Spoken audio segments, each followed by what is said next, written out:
Le prix de la Fondation Rwasa-Manzi a été décerné le 11 juillet 2022 à Goma à Laura Bashisha, étudiant en doctorat médecine à l'Université catholique de Bukavu, ICB, devant les étudiants de l'Université de Goma, Inigom, et les invités qui ont remercié la Fondation pour les avoir honorés et ont appelé la Fondation à continuer les combats du fait Gaston Rwasa-Manzi.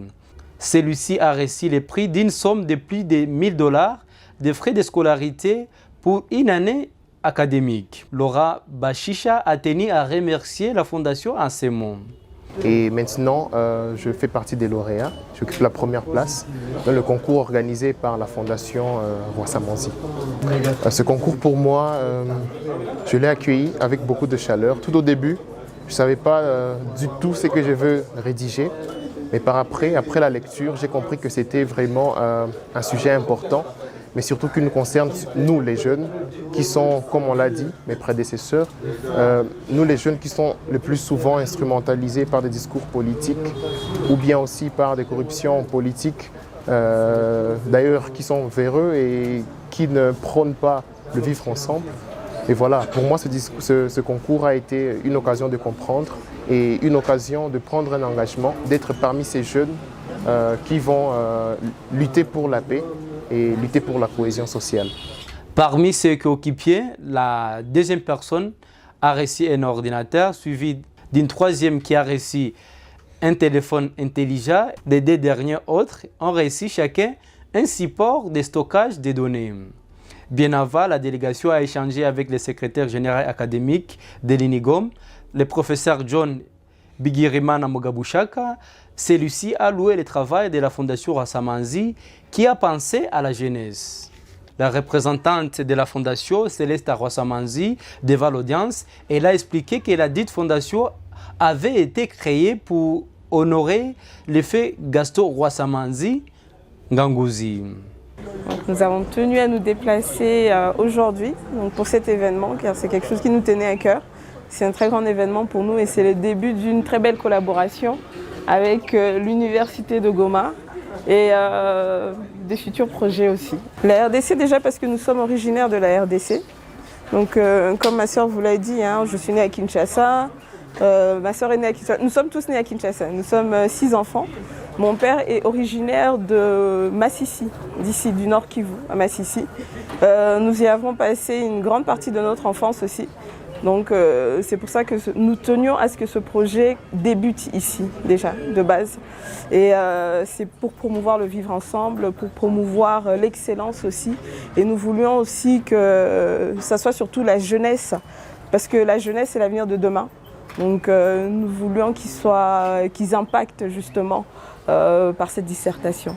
Voilà. Mademoiselle Rwasa-Manzi Kagoire a ajouté que ce concours a visé à sensibiliser la jeunesse de la RDC à travailler pour l'unité et à les vivre ensemble. Donc, comme vous le savez, nous avons lancé en février 2022 un concours. Donc, c'était un concours de dissertation dont le sujet était le défi ethnique de la diversité en RDC.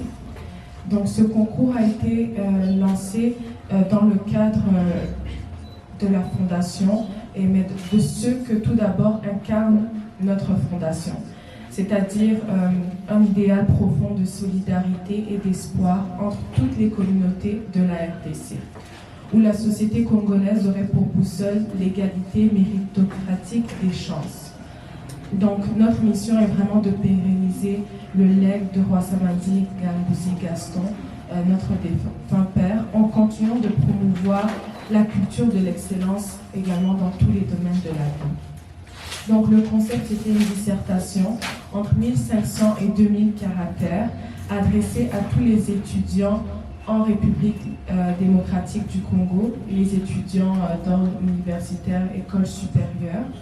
Et le thème, la diversité ethnique, mais plus précisément la promotion d'une meilleure compréhension réciproque et une cohabitation apaisée et plus étroite entre toutes les ethnies et communautés de la RDC.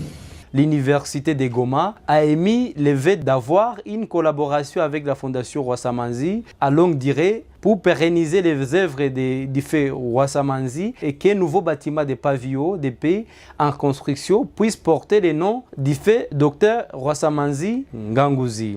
Alors déjà, la Fondation Rwasamanzi, il faut noter que elle a encadré nos étudiants de l'université de Goma, mais aujourd'hui nous avons eu le privilège d'accueillir des étudiants même de Bukavu chez nous à l'université, ce qui est très intéressant parce que dans le volet de la coopération en tant qu'université, il y a ces besoins d'inter-enrichissement et que donc étant l'université de Goma, nous devons mettre en place des programmes et créer un environnement de travail qui profite à l'étudiant en général, quel que soit le fait qu'il soit de l'université ou pas. Et aujourd'hui, on a eu cette occasion d'accueillir des étudiants qui soient de l'ULPGL ou venus de Bukavu dans d'autres institutions universitaires. Et ce que nous saluons aujourd'hui, c'est qu'il y a à côté de nous un acteur qui est la Fondation Rwasamanzi, qui travaille sur les questions de paix. Et ça tombe à pic parce qu'au niveau de l'université de Goma, il y a tout un vaste programme que les comités de gestion sont en train de mettre en place en cédant même un lopin de terre pour que soit érigé un pavillon de paix qui va accueillir non pas seulement les étudiants de l'université de Goma, mais les étudiants de la région, de sorte à faire de ces étudiants-là un noyau pour véhiculer le message de paix au niveau de la région, mais travailler directement sur la question de paix. Parce que si je peux me permettre, nous sommes sans ignorer que la province du Nord Kivu a depuis longtemps été en proie à des conflits armés et les jeunes ont, dans la plupart des cas, été trop instrumentalisés dans le cadre de ces conflits. Et ces jeunes, nous ne voulons pas les regarder comme une partie du problème, nous voulons le regarder et en faire des solutions. C'est pour ça que nous saluons la présence de la Fondation, parce que dans le cadre des objectifs de la Fondation, il y a le vivre ensemble, il y a même un volet sur la question de la citoyenneté responsable. Et nous voulons serrer la main de la Fondation pour qu'ensemble avec elle, nous définissions de vastes projets pour l'encadrement de cette jeunesse universitaire. Alors, la collaboration étroite déjà sur le plan de la forme, et c'est ça que nous allons développer par la suite, mais sur le plan du fond, cela existe déjà parce que nos étudiants ont été bénéficiaires des activités de la Fondation et ça c'est quelque chose que nous saluons. Pour le besoin de la forme, nous allons engager des échanges avec la Fondation pour réfléchir sur un certain nombre d'objectifs de la Fondation et quelles sont les actions qu'on peut mettre en œuvre, que ce soit à Goma ou sur le reste de partie de l'étendue de la province du Nord Kivu, voire même au niveau de la région, pour question d'encadrer les jeunes sur la question de paix. Madame Elvira, qui est un des cadres de la Fondation, a parlé même de la question de l'autonomisation à l'université. Il y a toute une grande réflexion sur la question de l'autonomisation de la jeune fille parce que ça pose encore un problème au sein de la communauté. Voilà autant de sujets qui, à l'occasion, c'est-à-dire il y a autant de disciplines que nous développons ici, mais on rencontre chaque partenaire en raison de son portefeuille. Et la Fondation nous a rencontrés autour de la problématique du vivre ensemble. C'est pour ça que vous voyez, nous sommes pointus autour des questions de paix et de la cohabitation pacifique. Mais l'université est ouverte à tous les échanges possibles, selon qu'il y a des projets par rapport à la santé. Par exemple, vous savez que nous sommes en train d'ériger les cliniques universitaires. On a lancé le projet et la construction évolue très bien. La Fondation, c'est des jeunes Congolaises qui évoluent à l'étranger. Et sur l'aspect logistique, par exemple, vous savez que les cadres de la Fondation sont dans des pays qui sont très avancés, par exemple sur des questions de technologie, des questions de la médecine, et dans la mesure du possible. Cette collaboration peut nous permettre d'avoir accès à des appareils sophistiqués dans le cadre de la médecine, mais c'est des chantiers, c'est des questions que nous allons discuter sérieusement, et nous sommes partis sur une bonne base. Je sais que c'est une collaboration dont on parlera sur l'ensemble de la République. Maître Ali Kabengeda, un des membres du jury, s'est exprimé en ces mots. Pour moi, c'est une fierté d'avoir été membre de cette équipe qui pérennise l'idée même de la Fondation Rwasamanzi ou de Rwasamanzi lui-même. N'étant plus avec nous, pour moi aujourd'hui, Rwasamanzi, c'est devenu une doctrine et c'était une fierté de prendre part à cette dissertation qui vient de se clôturer aujourd'hui par la remise de prix aux lauréats. Et quelle impression puis-je avoir? C'est juste être très fier et remercier le roi Samanzi qui ont accepté de se joindre à nous pendant cette séance.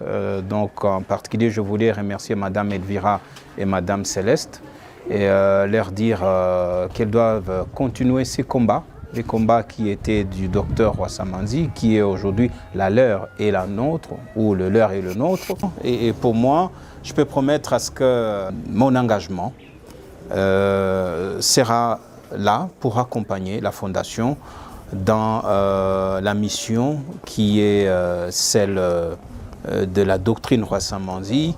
Et voyez-vous, aujourd'hui, dans cette période trouble de notre pays, les jeunes ont besoin d'entendre ce genre de discours.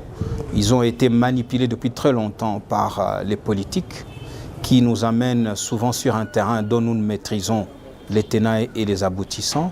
Et aujourd'hui, voir une organisation qui nous amène un autre discours que celui-là que nous entendons tous les jours, pour moi, c'est un pas vers l'éradication d'une société où règne la cohabitation entre les communautés. Lancé en février 2022 avec comme thème les défis de la diversité ethnique en RDC, elle a connu la participation de plus de 130 étudiants, dont 5 ont été déclarés gagnants du concours.